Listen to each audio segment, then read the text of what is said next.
Hey, how about it, race fans? Richard Allen of motorsportsreport.net coming at you with the Rich's Ramblings. Something that I've noticed here is we're getting ready to kick off, or we have kicked off, the 2025 Dirt Late Model Racing season. The two different national series, the World of Outlaws Late Model Series and the Lucas Oil Late Model Dirt Series, send out regular press releases to the media about, oh, this guy's committed to run our series full time. This guy's committed to run our series full time.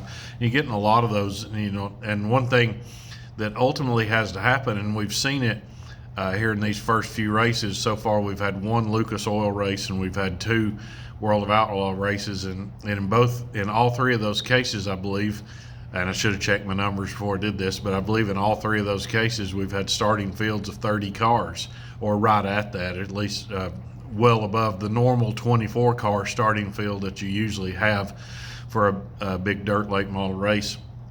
And of course, part of the reason that is if a series has, say, 18, 20 guys that have committed to run, well, here early in the season, of course, they're going to show up at all those races. And when they show up, and then the way the series work out here during Georgia, Florida Speed Weeks, you're going to have the World of Outlaws and the Lucas series don't ever really cross each other.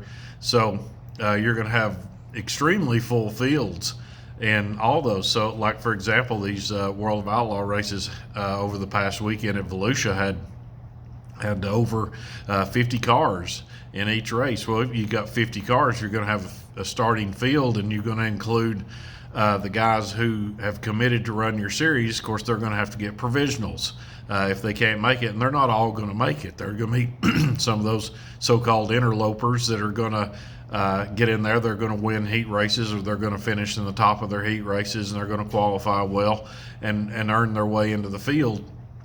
So some of your guys who are going to be regulars are going to have provisionals. So in these early races, we see a lot of provisionals, and we see emergency provisionals and all this. And that's kind of one thing I've never really understood. There's a group of dirt racing fans who are just adamantly anti-provisional, and I've never really understood that. I mean, I like the fact that there are full fields out there for several reasons. For one, get those cars making the field, of course, means that they are going to be making money, which is going to help to keep the teams afloat. But otherwise, the racing's just better when you have more cars because it creates traffic. Unless we get to those situations where you just get a whole bunch of single car spins that keep causing cautions or something like that. But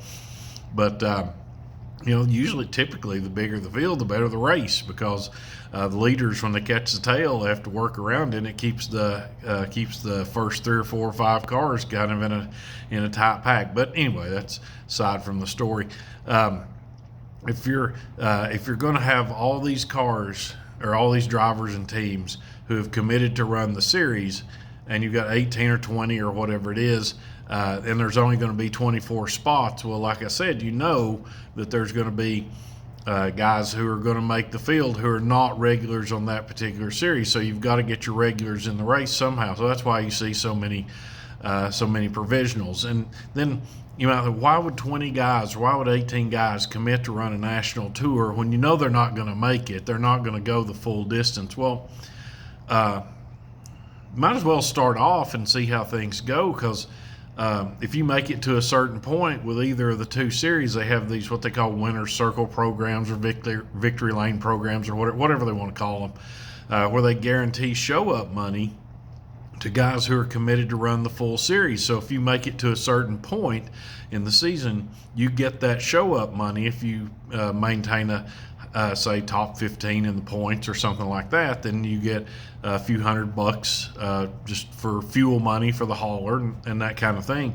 So it makes it worth it. Plus, nowadays, the two series have gotten to where they pay way back in their standings. They go back in top 14, top 15 in their final standings are going to get points fund money. So it makes it worth it to stay on there. Now, obviously, if you're kind of on the wire as to whether or not you feel like you could run a full series, so you can go ahead and give it a try in the first few races. And if things go badly, you just drop off, or if things are going really well, you just stay on. So but as I said, it creates some pretty crowded fields in these first few races. You're going to get provisionals and emergency provisionals that those who are committed to the series might want to take. And then another aspect, kind of a different viewpoint on it, there's, and I've talked about this several times and written about it too, the impact of streaming on racing nowadays. And there's the pro streaming side and the anti streaming side. Everybody's got an opinion, or they love streaming or they don't.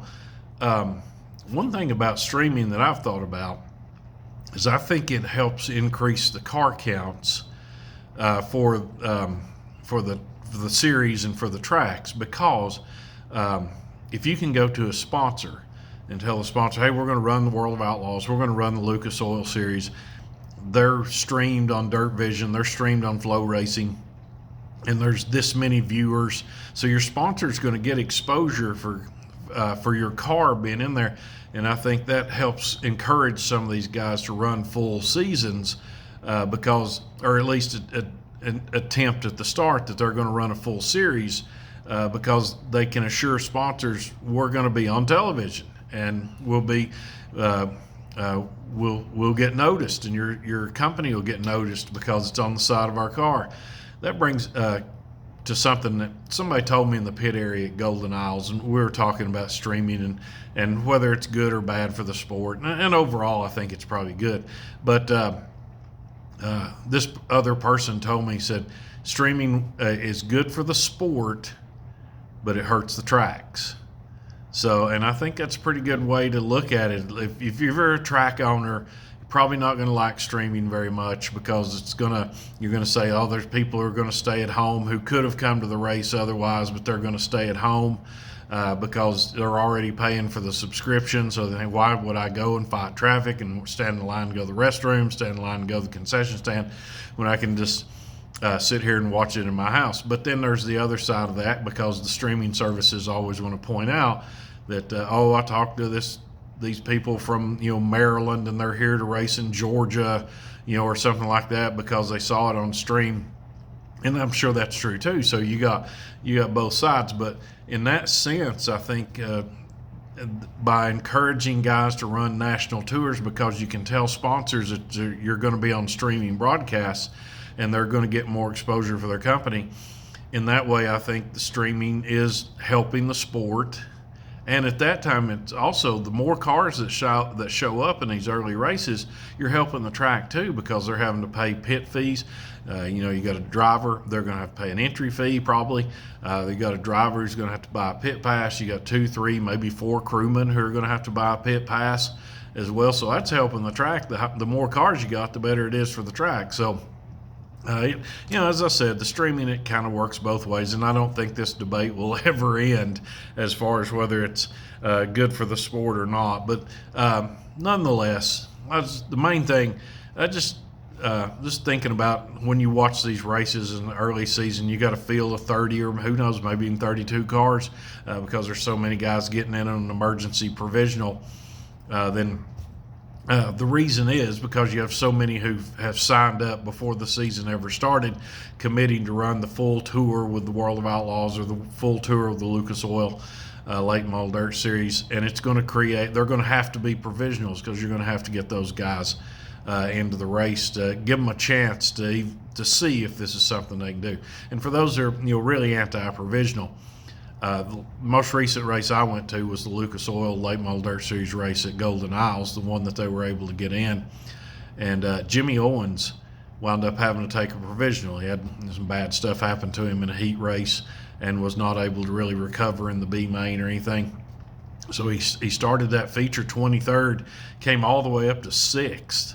And that was just a lot of fun to watch, So just because you're a provisional doesn't mean you're a non-contender, because Jimmy certainly proved that that's not true. But just some rambling thoughts about why there are so many provisionals early in the season, and what the impact of teams getting these full commitments, and a little bit of streaming mixed in there, and and the little talk too. But for now, that's the end of this Rich's Rambling.